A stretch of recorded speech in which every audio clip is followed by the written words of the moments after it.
Ethan joined the fire service when he was 24. He and his crew were asked to save an orphanage that was on fire despite being brand new to the position and lacking any field experience. Ethan heard the orphanage director calling out for a boy by the name of Tim Harrison when they got there.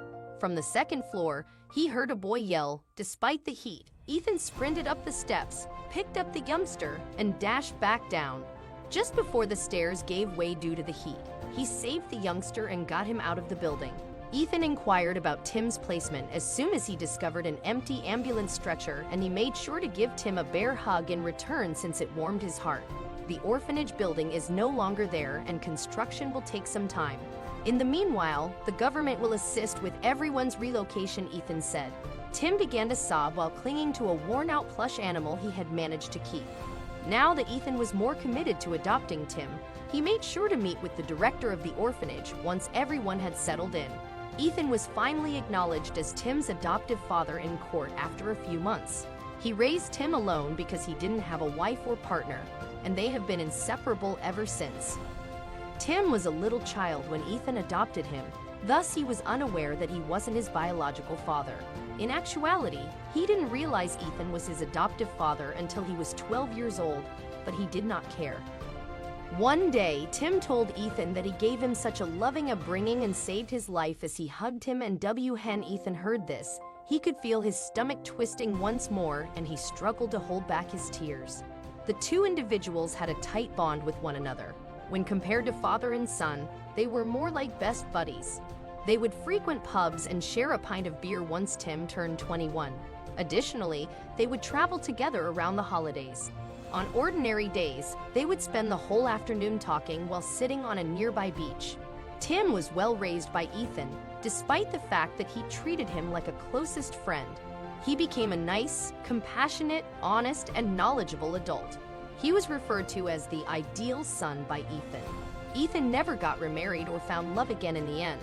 Instead, he concentrated on working hard to give his son a good life. But a few years later, Tim had his own family. He asked his elderly father to move in with them, making sure to take care of him. His wife Tina was delighted to have her benevolent father-in-law join them.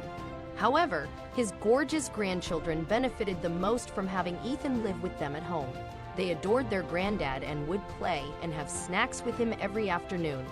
Ethan once requested that his entire family spend the afternoon of a weekend day in his room. They enjoyed watching Disney films together as children. Tim returned to Ethan's room later that evening to retrieve the glasses he had left behind. He was shocked to see a picture of his mother when he opened his dad's nightstand. He turned it over, assuming it was the photo he had always carried with him. But then he noticed that it wrote "I'm sorry, Ethan" rather than "I'm sorry, Tim" on the back, so he approached his father in confusion and set both images in front of him. Tim was invited to join Ethan in their favorite beach place, where he urged Tim to remain quiet so he could explain himself. The two strolled in quiet till they reached the beach, where they always sat by the water because they still lived close by. The name of the mother is Linda Harrison, and when he were around 3 years old, his mother split from his father because she believed he could not provide her with the life she had always wanted, and she was working as a server at the restaurant when a wealthy man started to show an interest in her, and he was already 3 years old at the time, and Tim wanted to ask so many questions at this point. Tim's entire life, from the moment Ethan saved him to all of their wonderful memories together, flew through his memory at that precise instant. He already treated Ethan as his biological father even before he was aware of it. He loved him and always thought of him as his father. He was his blessing no matter what. For a few more minutes, the men remained motionless, just gazing at the waves crashing on the coast. After some time, Tim turned to his father and asked, "Beer time."